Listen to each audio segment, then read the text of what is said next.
All right, so this is the first video for Unit 2, where we're going to be looking at the structural constituents of the musculoskeletal system and how those structural constituents respond to mechanical loading. So what I mean by that is if you take something in the musculoskeletal system, like a bone or tendon or muscles, and you push on it, you compress it, or you pull on it, you induce tension, how do those different tissues respond, and how is that relevant for building strength with a weightlifting program, or maybe acute injuries like bone breaks, overuse injuries like tendonitis?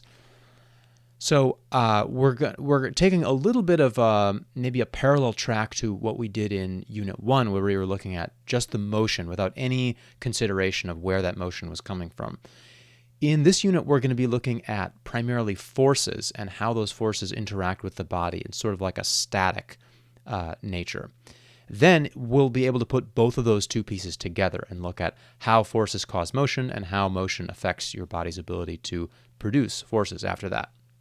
So broadly, we're going to talk about bone, muscle, tendon, cartilage, ligaments, and possibly nerves as well.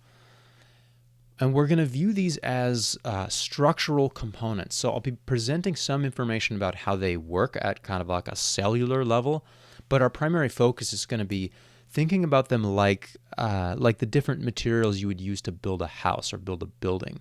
So in the same way, if you were building a skyscraper, you might want to know how steel I-beams and plywood and insulation and other things, how all of those react to structural stresses.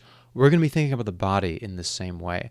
And we're going to be thinking about that both in terms of acute stresses, meaning you land on your ankle really suddenly when you jump for a rebound in basketball, and also chronic stresses. So that can be healthy, meaning like growing bone density over time because you exercise, or that can be unhealthy, like exercising too much and getting a stress fracture.